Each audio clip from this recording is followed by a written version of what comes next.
आतापर्यंत 10 जागी आघाडीवर आहे। कलानुसार पासवानांच्या एलजेपीला आतापर्यंत एकही जागा मिळालेली नाहीये, तर काँग्रेस 10 जागांवर सध्या तरी आघाडीवर आहे।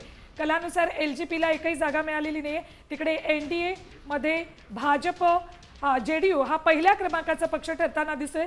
सध्या जे कल हाती येत आहेत त्यानुसार पुन्हा आपण चर्चेकडे बोलूया। मी चावके सरांकडे जात जमालपूरमध्ये अपक्ष शिवदीप लांडे एमआयएम आतापर्यंत 2 जागांवर आघाडीवर आहे। आता जे कल हाती येतात त्यानुसार एलजेपीला आतापर्यंत 7 जागांवर आघाडी मिळाली आहे। अलीनगरमधून भाजपच्या मिथिली ठाकूर आता आघाडीवर आहेत, काही वेळापूर्वी पिछाडीवर होत्या त्या आता आघाडीवर आहेत। तर दुसरीकडे आणखी काही महत्त्वाचे मुद्दे बघा, भाजपचे नेते मुख्यालयात पोहोचायला सुरुवात झालेली आहे, ही महत्त्वाची बातमी। जेडीयूचे नेते सुद्धा कार्यालयात दाखल व्हायला लागलेत।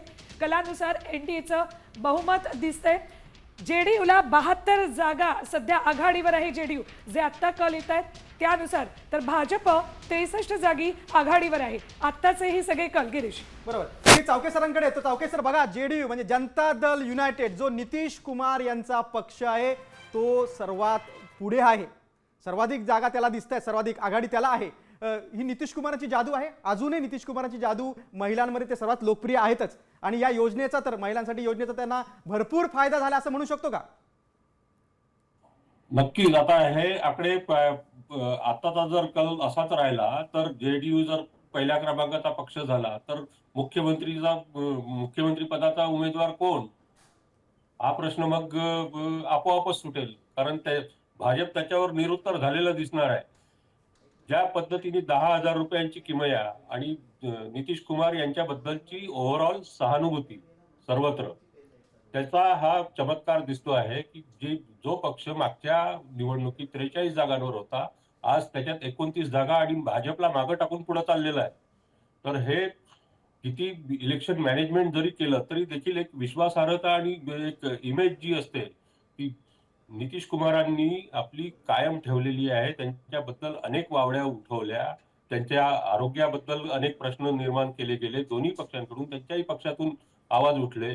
त्यांच्याशी जे निष्ठ नव्हते ते भाजपकडून बोलत होते, तरी देखील नितीश कुमार आजच्या परिस्थितीत किंग झाले आहेत या आजच्या घटकेला। अगदी अगदी बरोबर चावके सर, सत्तेच्या चाव्या या संयुक्त जनता दल म्हणजेच नितीश कुमार यांच्याच पक्षाकडे राहणार आहेत हे दिसतंय। दीपा कदम यांना काहीतरी बोलायचं। आपण ज्या जीविकांविषयी बोलतो आहोत की ज्यांना ज्या 10,000 रुपयाच्या प्रमुख लाभार्थी आहेत बिहारमध्ये, ज्यांना 10,000 रुपये दिले गेले, तर त्या जीविकांसाठीची म्हणजे आपल्याकडे जसं महिला बचत गट आहे तसे ह्या जीविका ह्या बिहारमध्ये बचत गटांच्या माध्यमातून काम करतात। अशा जवळपास 1.5 कोटी महिला आहेत बिहारमध्ये, तर त्यांना 10,000चा लाभ झालेला आहे। प्रत्येक विधानसभा मतदारसंघामध्ये किमान 40,000 ते 60,000 ह्या जीविका आहेत, तर त्याचा ऑब्वियसली फायदा हा नितीश कुमारांना झालाय। म्हणजे महिला हा नितीश कुमारांचा वोटर आहेच, आणि पण ती बळकट बँक त्यांच्या जवळ होतीच, आणि त्यांना इतक्या मोठ्या प्रमाणात 40 ते 60,000 ही एक कुठल्याही विधानसभा मतदारसंघामध्ये ही म्हणजे एक तुम्हाला विजयापर्यंत घेऊन जाणारा आकडा ठरू शकतो।